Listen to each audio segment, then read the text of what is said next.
दोस्तों नमस्कार। प्यारे बच्चों, आज संडे को हमने सीईटी एग्ज़ाम की डेट को इसी महीने में देखते हुए एक एक्स्ट्रा क्लास 2 घंटे की लगाई लड़कों की। कुछ लड़कों को सुबह कुछ घर के काम होने के वजह से शाम को जो मैंने क्लास का टाइम था 5 से 7, 7 तो नहीं हुआ, 6:45 के करीब तक क्लास लगी। 100 क्वेश्चंस को मैंने जो पिछले एग्जाम्स में आए हुए हैं, हरियाणा के किसी भी एग्जाम में हरियाणा जीके के 100 क्वेश्चन के साथ साथ इंडिया का जीके और जो भी है political science, geography, history, economics, उस पे हमने 100 क्वेश्चंस पे 100 क्वेश्चंस में से बच्चों को कुछ क्वेश्चंस आते थे, 60 या 70 तो आते ही थे, तो हमने 30 या 35 क्वेश्चंस को डिटेल्स में उनको कराया। तो बच्चे आने चाहिए थे, 8 या 9 बच्चे आए हुए थे जिन्होंने सीटी, जो खासकर जिन्होंने सीटी का एग्ज़ाम अप्लाई किया उनको ही मैंने बुलाया था। तो ये बहुत ही अच्छा गया आज का संडे। तो इस तरह से आगे भी हम क्या है, जब तक उनका सीटी एग्ज़ाम होता है एक्स्ट्रा क्लास लेते रहेंगे। तो दूसरी बात ये है कि ये जो बच्चे हैं ये टिके हुए भैया, 2 या 2.5 साल से, कोई 3 साल से टिका हुआ है। कुछ बच्चे वो भी थे जिनका एज ना होने की वजह से, एक दो बच्चा ऐसा था जिनकी एज ना होने की वजह से सीट एग्जाम वो नहीं भर पाए, लेकिन वो फिर भी वो उनके लगन को देखते हुए आए हुए थे, तो उनका और बेटर तैयारी होगा।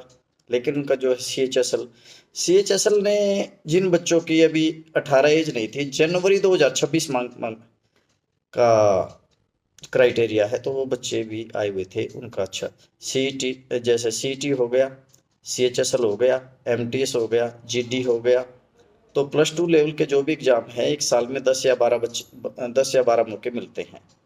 तो अगर आप लगातार first year, second year, final में इन एग्जाम्स में बैठते हैं तो आपको बीए फाइनल तक 40-50 एग्जाम्स का जो बैठने का जो एक्सपीरियंस हो जाता है, ग्रेजुएशन के बाद तो आप बड़े मैच्योर हो जाते हैं। तो बार बार फार्म को अप्लाई करते रहें। ये मत देखा करो कि ये डी ग्रुप का है, बी ग्रुप का है, सी ग्रुप का। कई बच्चे और कॉन्फिडेंट हो जाते हैं और वो क्या है कि मैं तो अफसर ही बनूंगा सर सीधा। अरे अफसर का भी तो तभी आएगा ना जब आपको जो क्लरिकल लेवल का आता होगा, बैठने का अनुभव, वहाँ पे जाना है, कितने बजे पहुँचना है, सिग्नेचर करना है, तो सारी चीज़ें क्या है कि सीखने से आती है। तो ये मत सोचा करो ये डी ग्रुप का फार्म है, हरियाणा का फार्म है, क्लरिकल का है, ऐसा नहीं सोचना, क्योंकि हर एग्जाम से आपको कोई कुछ ना कुछ एक्सपीरियंस मिलता है। दूसरी बात ये है कि भैया हमारे जो बच्चे हैं ना, कुछ क्या है 1 साल के बाद ही ओवर कॉन्फिडेंट हो जाते हैं। वो सोचते हैं कि हमें सब कुछ आने लगना। असली बातें तो मैं तीसरे साल के बाद बताता हूँ। जो टाइम मैनेजमेंट है, टाइम मैनेजमेंट क्या है, टाइम मैनेजमेंट ही कॉम्पिटिटिव एग्जाम्स का जो मेन सेंटर पॉइंट है।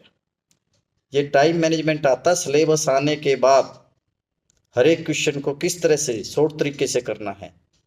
कई बार बच्चे बड़े तरीके से करते हैं XYZ मान के, लेकिन अगर आप उसको ऑप्शन से करें तो ऑप्शन में निकलेगा वो 2 सेकंड में। तो ये जो बातें हम बताते, जो शुरू में जो बच्चा आएगा 10वीं 11वीं में, उसको क्या बताए टाइम मैनेजमेंट के, उसको तो पहले तैयारी करानी है। उसको ABC नहीं आता इंग्लिश का, तो पहले 2 या 3 साल आराम से हमारे पास लगाइए, जल्दबाजी मत कीजिए और कॉन्फिडेंट मत हो जाइए। कुछ बच्चे 1 साल में करके सोचते हैं कि हमें तो सब कुछ आने लग गया और वो भाग जाते हैं, वो पेरेंट्स उनकी बहकाई में आ जाते हैं, तो उनका कुछ नहीं होता भैया। उनको तो पेशेंस के साथ बैठना ही पड़ेगा। 2 साल तो लगे ही लगेंगे। 2 साल से पहले अगर आप रिजल्ट चाहे, तैयारी भी नहीं होगी 2 साल में। तो ऐसे पेरेंट्स से जो बच्चों की बहकाई में आ जाते हैं, उनसे रिक्वेस्ट है कि उनको मेरे पास लेके आए। तो उनका होना जाना कुछ नहीं है। 3 साल के बाद ही मैं एक्चुअल बातें बताता हूँ, इंग्लिश की गहरी बातें, मैथ की गहरी बातें, GS की गहरी बातें। तो इन्हीं बातों के साथ वीडियो ज़्यादा ना लंबा खींचते हुए यही समाप्त करते। थैंक यू वेरी मच, बहुत बहुत धन्यवाद। जय श्री श्याम, जय श्री श्याम, जय श्री श्याम।